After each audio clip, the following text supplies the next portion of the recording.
We are going to start this panel discussion just now.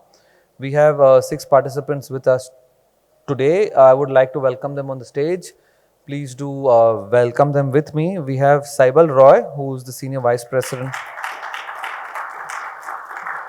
Saibal, Senior Vice President with Bharti Airtel. Our second panelist is Mombasawala Mohmedsaeed. He is with Keysight Technologies. Amit Satpathy.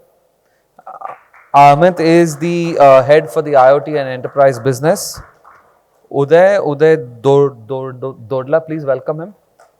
Uday is with Qualcomm as the Senior Director for Business Development. We have Amit Marwah, who is the Head of Marketing and Corporate Affairs from Nokia. Pawan Kumar Kolahal, welcome sir. He works with Ericsson for the Eastern. It's a long description, so you have with your name. I'm going to read it out fully. It's Head of New Business and Enterprise Market Area, Oceania, Asia and India. So thank you very much. We had a 7 participant who has pulled out, unfortunately. With the 6 participants here, we have roughly an hour with them. We are going to keep an adequate amount of time for question answers towards the end. The opportunity I have here today is to pose a bunch of difficult questions to our panelists, and I hope you all give us very revealing and insightful answers, and let the audience go back better enriched. The subject we have on hand is how Industry 4.0 is catalyzing growth in our country, and specifically on manufacturing and distribution as a business. It's a good topic to have. Everyone's been talking about Industry 4.0 for a long time, and we often make some jokes about it. You have got Wi-Fi 6, you have got 5G, and you have got Industry 4.0.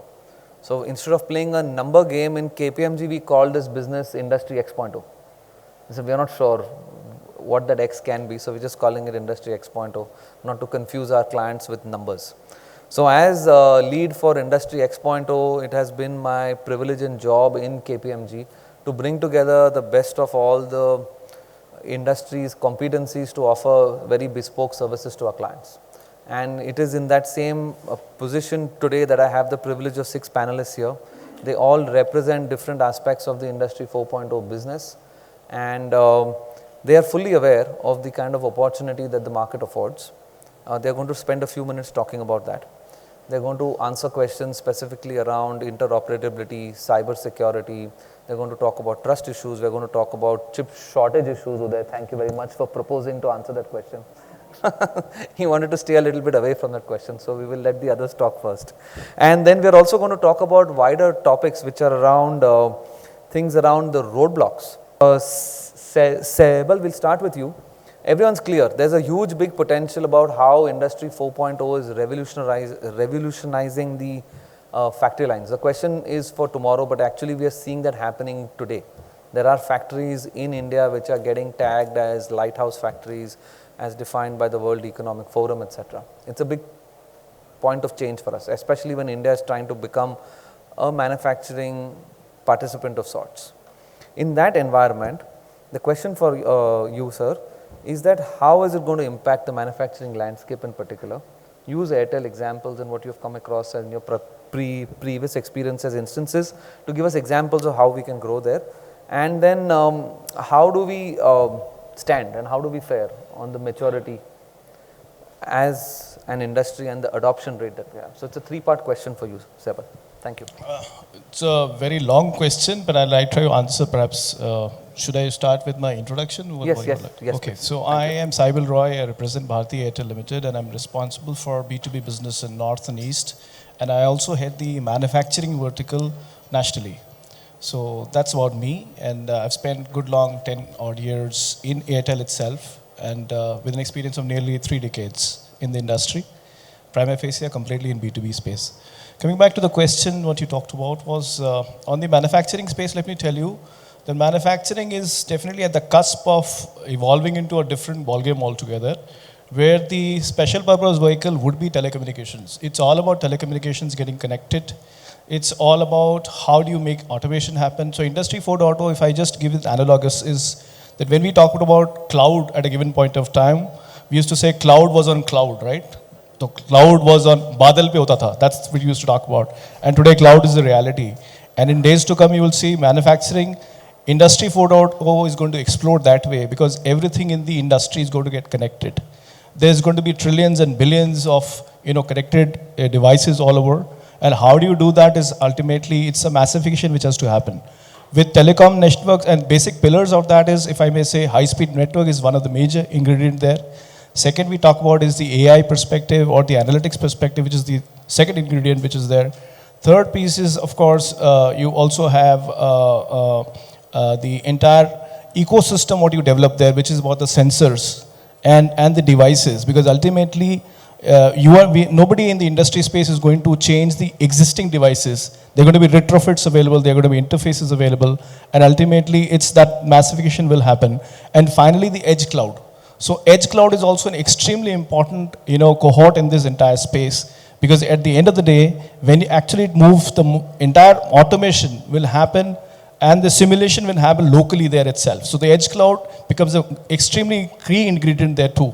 So overall, if I may say, it is all about massification, and of course there are eminent panelists here who will talk about it, but of course the massification will only happen, there's going to be economies of scale which will be there, and we as a service provider are definitely at that particular place which we can make things happen. On the examples, if I may talk about, we have had some success stories about digital twin being deployed in Bosch plant, which we did some time back. We also have had some, if I may say, some in a car manufacturing company, we did, in fact, the problem statement was, a car, if you have to get, today, a lot of automated cars are there, where is a lot of data has to get into. So when the data has to get into, the data loading has to be there. So one particular car used to take 10 to 15 minutes of one particular data loading, complete data loading, which was there. We were able to solve that problem by putting a 5G network there. And all across we did, in fact, a data, slush which was coming into. So at a given go, we were able to get 15 cars into, say, 2 minutes. That's the speed which we came into. So obviously your automation will get into a different level altogether. Of course, the major aspect of automation of Industry 4.0, the ROI which is going to come in is from predictive perspective. How, when and how the machine is going to fail, are you going to be ready for that? So are you going to encounter a production loss, and when, how can you alleviate that? These are all particular use cases which are going to be there, and we as an industry perhaps have to make things happen and massify that. Thanks, Saibal. Would you pass on to Syed also? Yeah, thank you. On the same topic, would you like to build up, give us some examples on this? How is it impacting the sector, and which particular clients you serve? Any particular examples of how it has catalyzed change for them? So let me first introduce myself. My name is Mombasawala. I am from Keysight Technologies. I am with this company for 25 years. And this was earlier a company called Hewlett Packard, and then Agilent, and then Keysight. We are into measurement world. Anything related to 5G measurement is done by us. What I want to talk about Industry 4.0 is we have already somebody who, who has spoken about return on investment. That's what we are seeing. One of the critical things that we need to understand is the build-up of the network. Okay, how do you build the network and how do you monetize it? While this is a disaggregated architecture, the technical challenges associated with this network is pretty high. First and foremost, a clean network. Second one is the availability of the device, which has both good uplink and downlink. Third one is on a very good system integrator. I'm going to use this word often if I'm given the chance, because you need somebody who can plan out and do a pilot in Industry 4.0 and make sure that it works 24/7 very well. Large component of this Industry 4.0 is software, okay? And it has a very good combination of edge computing and the cloud computing. Now, what orchestration are you going to do in this software to have a mix of edge and cloud computing is what is going to deliver the service. Yep. And that is going to build the efficiency and how fast you are able to manufacture as well as get the return on investment. So our perspective is very clear. When we speak to several customers, we see some level of anxiety and nervousness right now among a lot of customers saying that will it work, won't it work? but for high degree of confidence, we just want to emphasize, please test it out. Thank you. No, I think that's a great, great assurance building measure that you have given. It will also be important actually for our remaining panelists to also delve a little deeper. They've already started doing it on the return on investment question. How should that ideally be measured? So Amit, you're up next. Any specific examples that you can quickly sprinkle in the audience on how this has caused change in industry? Okay. Thanks, Suneel. Hi, I am Amit Satpathy and I manage the consumer and enterprise IoT with Vodafone Idea. I will try to take a real life situation where we have sold to a customer, and this is something which is also being demonstrated in our pavilion right now. The automated guided vehicle, it is a manufacturing plant in South India. And when we were trying to, and this is part of a bouquet of services in Industrial 4.0, so it's a very, very wide horizon. Everybody will have their own definition. But we chose to pick up integrated IoT because that's what we launched last year and a year back. So during the process of designing solution, during the process of sales, I think it's a new territory for the buyer also. And they always try to, they try to find that, okay, fine, it's a fancy thing to get into the organization, but how do I arrive at an ROI? That becomes a challenge. Even if the intention from the client is there, it becomes a challenge because they are not really capturing those data points for, last 1 year or 2 years on those parameters where they want the desired outcome. So here we actually did a complete timesheet of the people involved, and this is an AGV where the job of that robot is to pick up a unit A which is weighing maybe 400-500 kg from rack number 10 and go to another rack and place it. It is already following a guided pathway.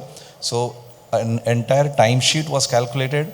What is the manual labor which goes behind that? How many people are deployed in 3 shifts? If there are people not turning up, and labor problem is always persisting in our country, especially in the last 3 years. So what is the loss of production? What is the downtime? All that was translated into cost, and after that, I think that is a journey which crossed, and it also helps us to fine-tune the solution far more. And the client clearly saw that there is an ROI not only because everybody feels automation means you will get rid of people. I think that's the last thing. It is Industrial 4.0 is more about people and less about tools, my personal opinion. And when they saw how the life is getting better for the rest of the colleagues, where the predictability is there, you can plan things in advance, and then the ROI came out. So that was the process we followed. I just gave you a live illustration of what we had done. Rather than going into theory, this was something which took us almost 6 months because we started off measuring it during the operation, and then when we delivered, we saw the outcome. Okay. Thanks. Okay, thanks Amit. Uday, you're up next. Quick short introduction, and spend some time talking about return on investment examples, but also on the roadblocks which your clients have encountered in implementing. Yeah. Sure. Good afternoon, everyone. Thanks for having me here. My name is Uday. I manage sales and business development for Qualcomm in India. And we have the dubious distinction of speaking right after lunch, so we'll try and keep it entertaining for you guys. I'll take a slightly different view of ROI, right? Along with my colleagues in Nokia, Qualcomm is a technology inventor. And inventors play a test match. We don't play a T20 inning. For us, we take the long view of inventions and technology because we create the foundational building blocks of anything, right? Be it 5G or the manifestations of what 5G will bring to us. So that's the first part. Our view of ROI is long term. We don't see typically in these cycles, super cycles of 4G and 5G, your ROI takes some time. That's because you're not only inventing technology, you have to manifest that technology in some form. Some people do it in the form of networks. We do it in the form of silicon that powers, say, the device side of the ecosystem. Once you do that, you have to allow it to scale. And you allow that to scale by creating what we call reference designs. That then gets in front of companies, our partners, our customers, startups even. And when that happens, you kind of the next step is, help them scale it up, help them incubate, help them get into a manufacturing phase. And that's how you enable scale. All this takes time, a few years, but eventually what you get is a product or an offering that is the right fit for the market at the right cost. So that's our view of ROI. And we've been doing it for a few decades now, inventing this kind of technology and letting it mature, and then moving to the next generation. Okay, sir, you're up next. Thank you. My name is Amit Marwah. I'm the head of marketing and corporate affairs from Nokia. I think a lot of points have already been covered here, but let me start, Suneel, with the first question you had was that let's talk ROI. And I'll go back to 2020. There was a GSMA report which says that enterprise growth and Industry 4.0 being one of the key pillars of enterprise growth is going to be one of the only and key enablers for CSPs to make money in the future. So the growth is coming from enterprise. There is another study that we have with Bell Labs. Bell Labs is part of Nokia, that an 8 trillion economic value is going to get created because of 5G as a technology. And a large portion of that is going to come from enterprise and IoT, Industry 4.0. Third data point I have is that, again, a Bell Labs study, which says that 5G going forward, and we are now going to get it in India, is expected to give 4 times to 10 times. They call it the SPE, the safety, the productivity and the efficiency gain to factories, industries of the future in terms of how efficiencies will be derived. So that means the same factory with the existing safety, productivity and efficiency will grow 4 times to 10 times depending on what type of industry it is. And these are all proven, these are studies, these are not just myths. They have been done with analysis saying that what is going to happen in 2030 or 2035. Another statistics I have, I'm just trying to prove the point of ROI, okay? And then I'll come to a real example. Right. Another study I have which says that today, the investment that goes, the capex investment that goes into digitalization of the industries is very skewed towards digital and physical. So digital industries are, for instance, I'll give you an example, like banking has become digital, e-commerce has become digital. So a lot of these things have become digital. But the physical industry is like manufacturing, energy, mining, etc., which have not seen that much of digitalization. So 70% of whatever capex is spent on today, digitalization network is going to the digital industry, and only 30% is going to the physical industry. This by 2030 is going to reverse. So a lot of more focus and investment and capex is going to come to the physical industry, and that's exactly what we are talking about here, how enterprise and Industry 4.0 is going to transform the physical industry. So these are data points that I'm giving you from studies. Now I'll give you a real example. We have a Nokia Chennai factory in India, which is manufacturing from 2G to 5G. It's been in existence for the last 12 years, maybe 13 now. And we have been manufacturing 2G, 3G, 4G and 5G, 5G also now for 2 years already in India, and exporting from that factory 50% out of India also. So when this whole talk about Industry 4.0 started and how factories can transform, etc., so we got into a huddle and we said that why don't we create a real example? You know, everybody is talking from a bookish knowledge. So let's do it, let's take the call on ourselves. So we converted that factory about a year and a half back, or maybe a year and a half back, into a smart factory. Today, there are 6 or 7 lines in that factory. All the lines are working on wireless connectivity.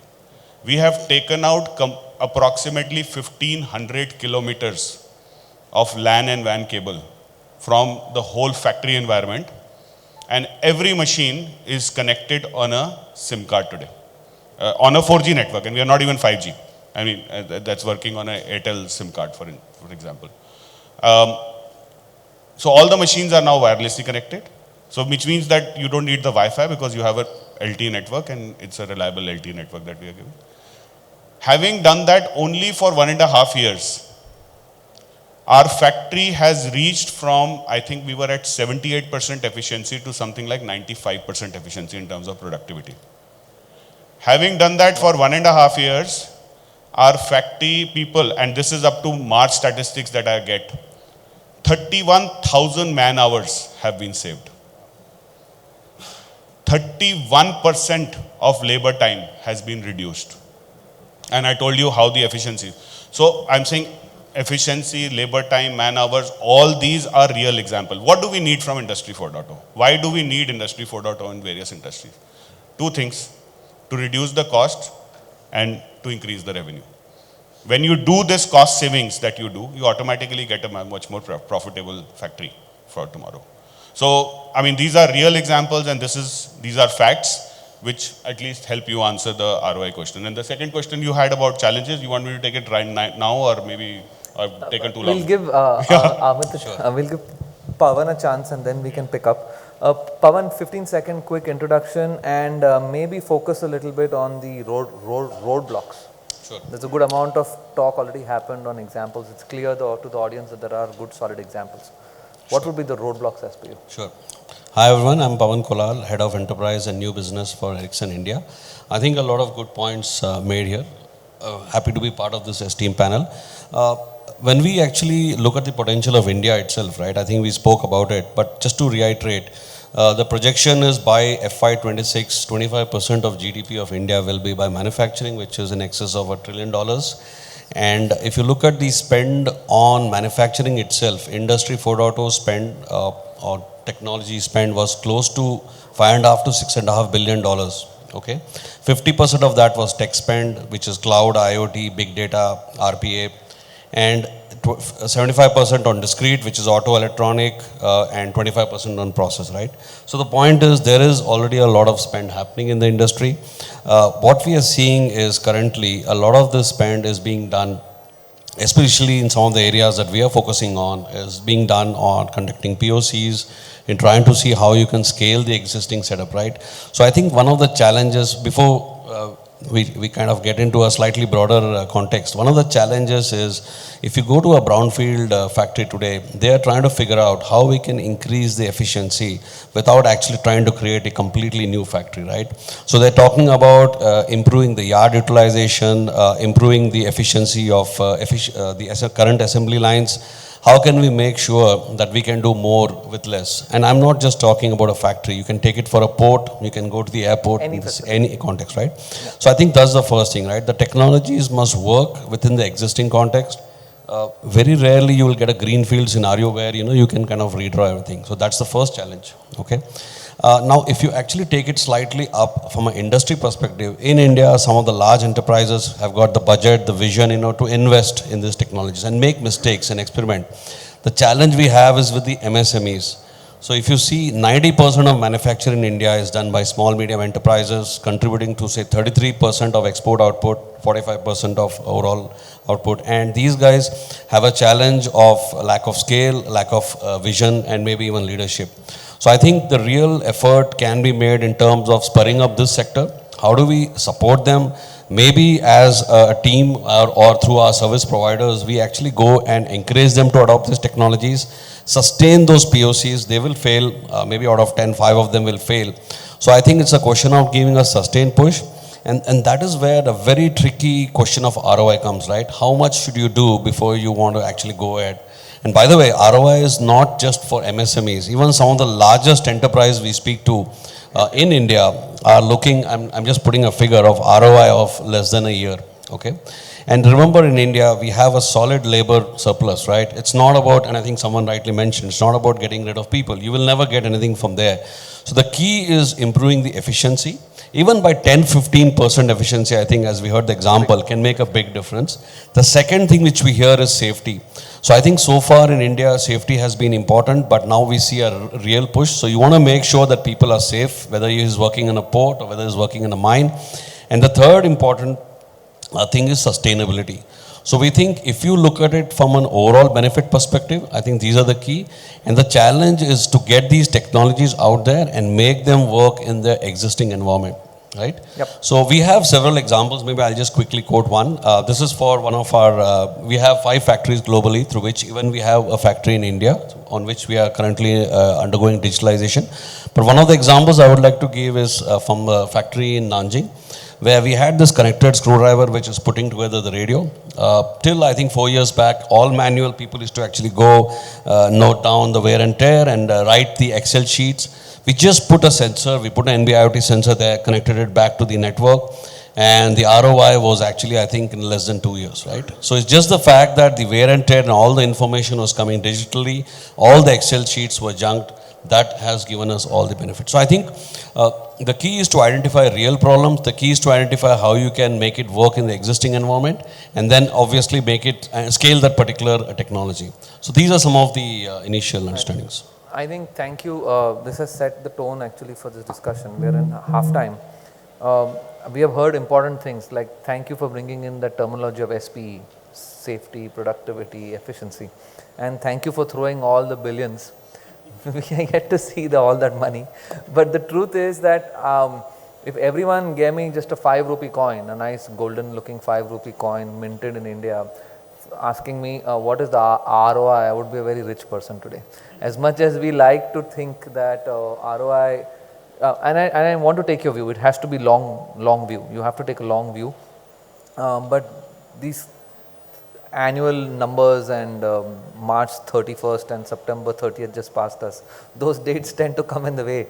But I think it's very important, like you said, for us as an industry, for the network providers, for the software agencies, for the chip manufacturers, for everyone else to find ways and means to sustain the ecosystem so that these POCs become hugely successful, not marginally successful, not 5 to 10% successful, hugely successful. And I think that all of us in the panel are agreeing anything like a 15% and up, 1 to 2 years return in terms of payback should be deemed as a significant success. And if we are able to just create that, forget the man hours saved. We can put that man hours to much better use. Let me use the word person hours. We can put those person hours to better use and upgrade the skill set. So now we're going to move our line of questioning. I'm just going to ask any specific questions. Amit, Satpathy, for you specifically. We know there's lots of work which is happening around analytics and privacy, security, creating that cyber trust, right? What more can we do and how should we do it right? Okay, I think one most understated part which people ignore when they want to adopt, and be it any IoT solution or an industrial 4.0 solution, is the standardization. Everybody talks about security, privacy, everything, but if it is not standardized, the norms, protocols, the scalability is not there. You can have one-off POC in one factory, the same solution in another factory in another part of the world will not work. Forget another part of the world, another part of the same country won't work. And I think that is what I would like to talk about when you're saying what are you doing about it then. We are trying to invest a lot more while the security part, everything is being done at the 3 levels, 4 levels, which we anyway do as an operator. But on standardization, how you can grow this category and it becomes a seamless experience. We have done a strategic partnership with C. And we launched our lab, and that lab is in Delhi itself, in Noida, where we do the protocol testing between the device, the applications, and each of these, see the country today, just in India, you see the network is either an Ericsson or a Nokia or a Huawei. They all have different protocols. And we have experienced that same solution does not work seamlessly. A device will latch in one state, it will not latch in another state. A sensor will work in one state, it won't work in another state. So that our entire effort is to test it out in our lab and come up with uniform standards of and these protocols, which maybe we can then, which we are doing was we are recommending to the client that when you're procuring these devices, tell your device manufacturer to follow these protocols, and only then it will work everywhere. Only then it will work. Only then it will work. And this is something which we are jointly certifying with C. And it is also aligned to the one M2M policy, which is not yet made it's not mandated in our country right now. It will happen very soon. Government will make it mandate. So it is also aligned to one end-to-end policy. So this is our commitment towards growing this category. Okay? Thanks. Saibal, would you like to pick up on that? What experiences from Airtel? What are you I doing think differently? security is a very, very important perspective here. If you have to proliferate further on the IoT and the Industry 4.0, because at the end of the day, the networks has to be an integral part with security, which perhaps people undermine at a given point of time. So right from perimeter security right up to SOC, if you see from Airtel perspective, we have our own SOC which has been created in Manesar right here in the heart of Delhi, and it's an AML based SOC which is on the platform of Securon. So all this particular perspective, what we do today, in fact, security definitely is an integral part, and with the proliferation of internet and localization which is coming into being, security is so important that without that we can't sustain. It's extremely important. And if I may say, from an Industry 4.0, OT security comes into being, because when you talk about IT and OT, that's an amalgamation which will happen. Yeah. And both these securities have to have work in hand. And when somebody is creating a private network or somebody is doing all that, security also has to be hand in hand. If you just don't do it, you will miss the bus. So it's extremely important. At the end of the day, when you are on a production floor and the production floor comes for a complete standstill, if it's a cyber attack or a malware attack, you will have to look at all these particular pieces, and there is enough and more available from a technology standpoint, which all operators, perhaps we definitely have the expertise to make things happen. So, if I may say, from a customer standpoint, he also would like to look at ICE, which is improving customer experience. So in that particular context, he would like to have a single point of contact who can manage everything, right from network, right from SI, right from security. And we definitely have the, in fact, entire expertise to make that happen. And I'm sure as this is going to proliferate further and the massification will happen in Industry 4.0, this is going to be an inherent part, and it's going to be dovetailing it very clearly. So one very quick question, Saibal, keep it with you. Our colleague talked about standardization. And what's your view on that? Because each one of your firms, and there's Ericsson here, there's Nokia here, there's Qualcomm, there's Vodafone, there's you, everyone's here. How should we go about this? Because different standards do allow people to have options. At the same time, interoperability becomes a big issue. And all of that leads to loopholes in security. At the end of the day, how do we adequately manage the level of standardization, at the same time give people options and choices?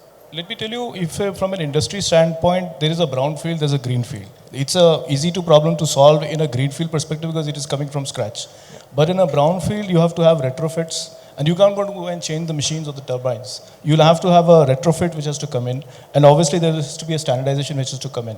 So, obviously we have to work with the OEMs, and OEMs have to work with us on this particular piece. And we, being the special purpose vehicle, which is the service provider, along with the manufacturers here, we will definitely have to keep it into a particular perspective.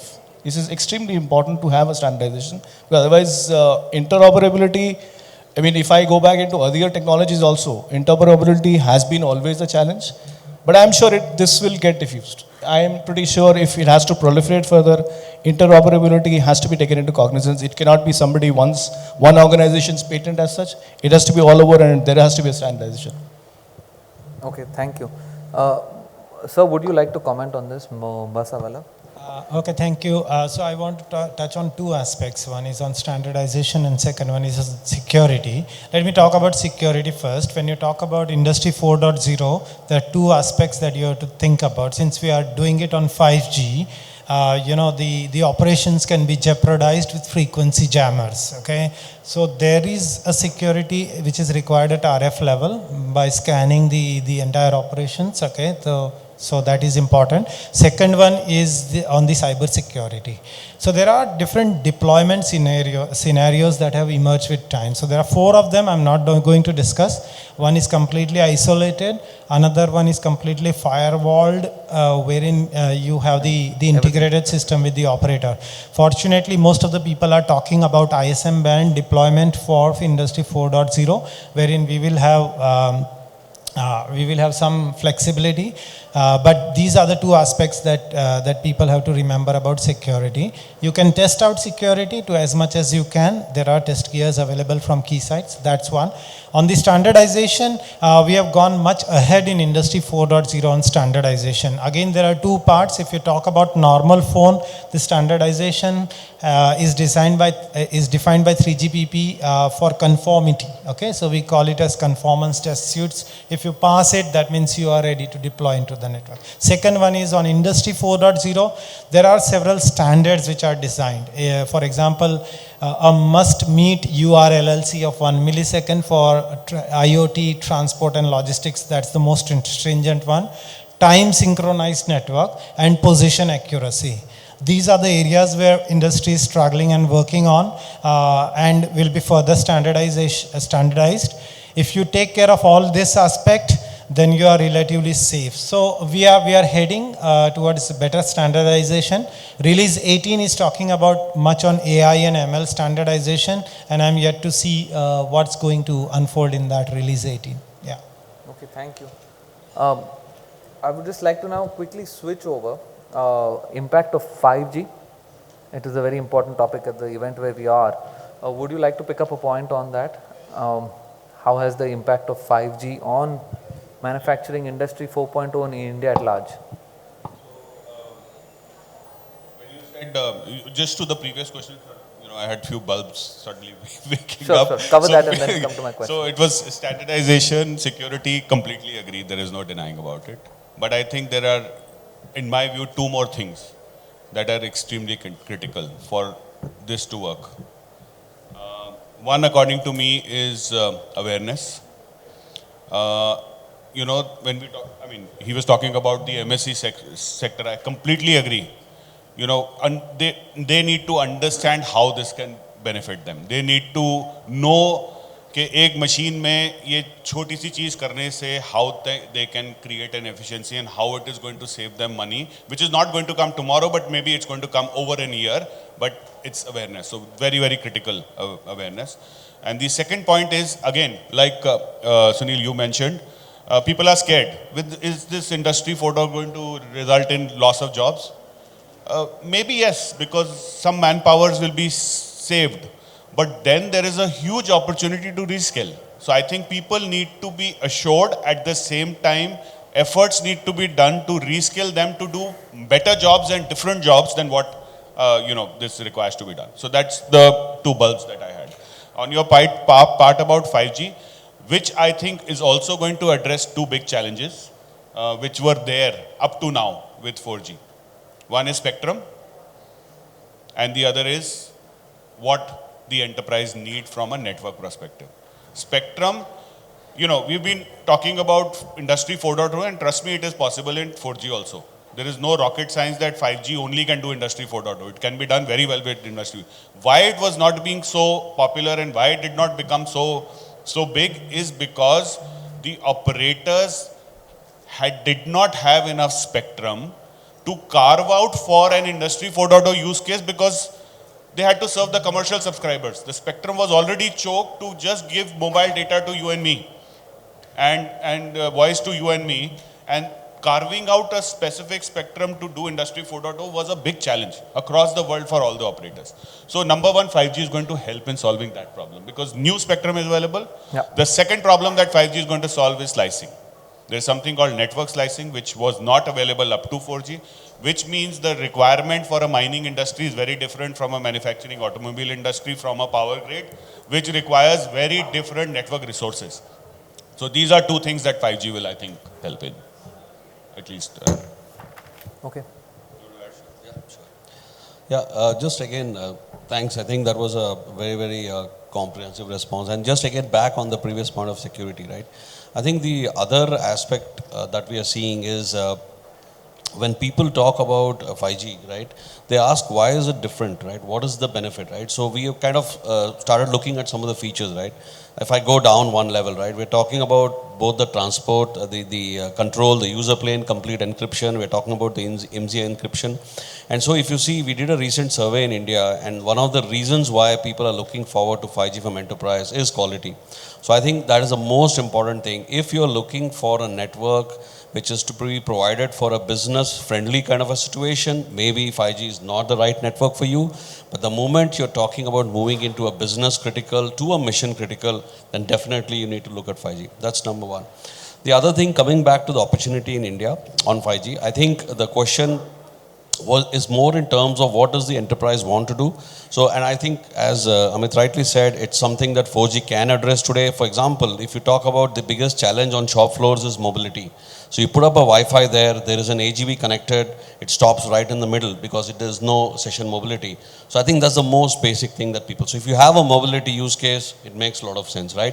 Then you go one step further, right? I think we heard a little bit on the location. So right now when we are engaging with some of the enterprises, they are talking about going down to a centimeter level accuracy because the robot should know exactly where to pick and place, right? That's second.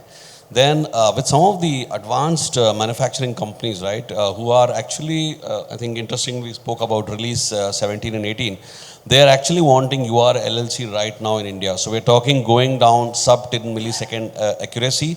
And then again with TSN, we're talking about bounded latency. So I'll tell you, if you have a Wi-Fi network with 3 devices connected, you will get a fantastic performance. Just connect another 100 more and see what happens, right? And that's where 5G can actually guarantee that bounded latency, that your latency will not be worse than this. So when they put all these things in mind, you realize the fact that this is kind of changing the paradigm, right? Running a process automatically or remotely, no matter where you are, right? The applications could reside on the cloud or the edge because the latency would be coming into play there. So I think with keeping that in mind, we have done a study globally and for India. We are predicting an overall uplift of up to $36 billion by 2030. This is across all segments, all sectors, and specifically for our customers, the operators. We are predicting uplift of $17 billion USD over and above their existing business. This is only from 5G, right? And this is across network connectivity, this is across edge and orchestration, moving all the way to SIN applications. So huge opportunity, right? The only thing that we need to realize is we should be trying to solve a problem and not trying to sell a solution. So I think the consulting, and I think we talk about the players, is very important because they really want you to solve the problem and not try to kind of make a technology pitch. So I think that a very... Thanks. I think as KPMG, I mean, we started off as junior consultants and we grew to partners, but what you just said is like the heart of everything. The customer is in the center and try to solve the problem for that customer. It will lead to some decisions on technology, some decisions on network, some decisions on the cloud, which cloud is suited, on-premise, etc. All those things happen next. And that, if you put together, does return and ROI and a payback, which is very much acceptable. So thank you for making that point. Customer centricity, I think we'll all agree on that. If there's anyone in the audience who would like to pose 2 or 3 questions, now is a great time. We are roughly about 11 minutes out. So if there are any immediate burning issues, otherwise I have a few questions which are left over from our original list. We can pose them. I'm going in 5. Just a show of hands if there's anybody. On 5G, manufacturing, I missed my lunch, I need lunch coupon. That question is not eligible here. Okay, fine. So I have another question then for you, which is on chipsets. And we will divert the question to just randomly picking one person from this audience. I'm not picking anyone. This is randomly. What would be our response? And I know that India is going to start manufacturing chips at some point in time. It's on paper, it will get formalized. Until then, how should India go about this? What should we do? And what is Qualcomm doing? How do you deal with this also? Yeah, so we are Qualcomm, first and foremost, is a fabless company. We invent technology and we get it manufactured, like I said, manifested in say, silicon from foundries that are located. Will you hold the mic a little closer? Yeah. You just have to hold a little closer, I think that will okay. work better. Is this better? Yeah, much better. So we use, Qualcomm being a fabless company uses foundries that are established all over the world. It takes a lot of investment to set these factories up. We welcome the setting up of these foundries in India. Very good initiatives for India to become self-reliant over time on silicon. Silicon and electronics constitute a very large import bill for India. And therefore, reducing that reliance on imports is important. And we'd be happy to evaluate some of these foundries for Qualcomm in the future as and when they come up and they get matured. It is a step function, which means that there's going to be a lot of lessons learned for these companies that are setting up. But we are very confident, and other countries have shown that it can be done. Again, it's a long investment cycle, a long gestation period to get it right. But I feel that India has taken a step in the right direction in terms of getting these foundries up. Okay. Would anyone else like to answer? No, I'm just saying if you don't get phones on time, if you don't get network equipment, Qualcomm is to blame. Phones, cars, devices, smart TVs, events like this to be telecast all over the world, sure. So a lot of diversity in our business. Just one last closing thought from each one of you.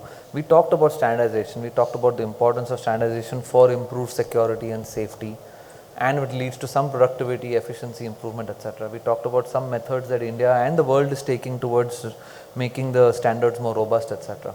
There's a lot of diversity in our business. What would be those 3-4 work steps that would help any particular end client or consumer choose? What would be that frame? Let's leave our audience with some kind of a frame which says these are the 3-4 steps that we should take in the order of priority, which will allow us to arrive at a conclusion that this is the best system for me or this solution suits me best. It does not have to be 5G. If you don't have that kind of application, it may be 4G, it may be 5G, it could be private network, it could be borrowed network, etc. Let's think of a way and give our audience what would be those first 4-5 steps. So any quick thoughts? See, I'm going back to the perspective that Amit Marwah talked about, that culling of spectrum is available now with 5G. 4G also, there is enough and more which can be done on Industry 4.0. Let me tell you, the application on Industry 4.0 in 4G, 90% of the application can run on 4G. And what we have seen, perhaps an observation, we've been interfacing with so many customers all across, the adaptability of that particular piece is primarily, again, the cost has become a biggest inhibition as such. But I think we'll have to learn the way the mobility sector propelled and got into a different mode altogether. Today, if we have the amount of penetration of mobile phones in the country is enormous. We have perhaps a case study across the world that we have so much of mobile penetration all across. And there is enough and more to be done within India to be doing that, because there is enough and more industries available. If we perhaps look at this, perhaps I would also request all the manufacturers out here, sitting out here, if you can look at reducing costs, because there is economies of scale available. There is a market available. How do you proliferate that? It is not only the spectrum. We all have to participate cohesively in this. It cannot be that spectrum was perhaps an area. We also have to look down, how do we massify this, where the costs have to come down, maybe localized production. There are ways and means of looking at that. There are economies of scale which have to come out into being. If I may say from a customer standpoint, if I'm an end customer is looking at 2-3 major things, which is looking at, one is the predictive analysis. How, when and will, wherever there is a production loss happening in an industry, when the machine fails. Now the machine fail, if you can predict the machine is going to fail in such and such time, and you take steps for that, his production is taken care of. There's a direct cost benefit which will come out of it. Correct. There's an immediate direct cost benefit which comes out of it. So there are 2-3 perspectives, let me tell you. One is the direct cost benefit which is coming there. Second is an indirect cost benefit also which comes out. There are so many other areas which come into it. Let me just give you an example, and this is worldwide across, and I'm sure Pawan will agree with this, so will Amit, that, in Western world also, when they deployed private networks, the first use cases were 3-4 only for any private network to be deployed. But today they have grown to 800 use cases in one particular private network. In one network. So the ROI will, the prima facie the ROI will look from a predictability perspective. Post that you can keep on growing and growing. You just have to get into it. Yeah, the innovation is a key mark. What is the problem statement we are solving? We have to look at that, and that's it. End of story. That's the puzzle out here, is how to solve this. And maybe everybody of us have to contribute there to proliferate. So give few use cases to start, but create that platform on which incrementally many other innovative employees will come up with ideas to help grow. and reach that goal. You said 800 use cases in one private network. Our next goal will be 1000. You want to add something to that? Just pass on the microphone to him. Thank you. Yeah, and I fully agree with what Saibal said. So basically, there are two kinds of enterprises we see, right? Some of them who have actually figured out what they want to do. They understand the benefit of connectivity, and they want a very, very strong, robust. Some of them have asked us for a 1 Gbps connectivity across a 300 or 400 acre area. Look at the expectations, right? Why? Because they have been digging for fiber. It's tough getting the right of the way. Wi-Fi doesn't reach there. Tetra does, but it gives you only voice. So look at it, it's a great opportunity to actually go and create this backbone for the enterprise. But these are enterprises who are a little bit more mature in the journey, so connectivity for them is a given, and they will figure out the use cases. And then you have enterprises who are still early in the journey, so they want to kind of start the discussion with use cases. They want to see something very low, start with a low hanging fruit, and then of course build on top of the connectivity. And you will always come across both these cases, right? So typically for a large enterprise, for example, if you have an enterprise having 15 different manufacturing centers across India, the way they typically do it is to create a lighthouse. So they will pick one factory and they will pick one area where they see an immediate benefit. They will deploy some use cases there, scale and start at a small scale. Because see, the challenge is if you start at a big bang approach and kind of things don't go well, then you have probably jeopardized your program. And I think the ecosystem partnership is also very important. We see a huge role for obviously all of us here on the dais, but also the cloud players. A lot of ASPs as well, some of the innovative companies providing solutions around drone and mobility. So I think where that ecosystem can come together and exist, and who can bring that ecosystem together, whether it's the SI or whether it is Airtel or Vodafone or Jio, and all of us together, I think that is one of the key, because you cannot do it all by yourself. I think the day we realize that and we are willing to collaborate, that makes it even more better. I think that's true. So my previous job was and continues to be in large-scale project and program implementation. And exactly what you said. So my first experience with IoT in 2016, where we were putting armbands on welders to measure the movement and the heart rate and then the amperage which is used by the welding machine. We found that there were so many cases where we were not able to use them because there's a lot of interference with all the heavy infrastructure and the structural steel, which was confusing the networks. We have come long distance from there, but clearly I'm seeing that we need to create a very good combination of the 5-6 key stakeholders to come together and find a way to sustain those 5-6 POCs that you spoke of and then make it productive for the rest. Okay, any last closing notes before we close for the day? Just one comment or input here is both at Reliance Jio, Airtel and even at Vodafone, we have brilliant Industry 4.0 use cases. There are literally smart factories which have been put there. So all of you welcome to visit those and learn a little bit more about how this is happening in the real world. Okay, so thank you. You have closed one. I just have one point. We have tied up with Intel. Okay, Keysight has tied up with Intel, and we are demonstrating live in terms of the rolling ball in our booth. How it gets disrupted if the time criticality is not met versus met. Okay, you may want to visit that demonstration after this event. Thank you. Thank you very much to all our esteemed panelists. Very grateful for your time, very grateful for the candid answers and for giving us very actionable intel on what we can do going forth. So I would like to thank the panel. A please round of applause to all the participants.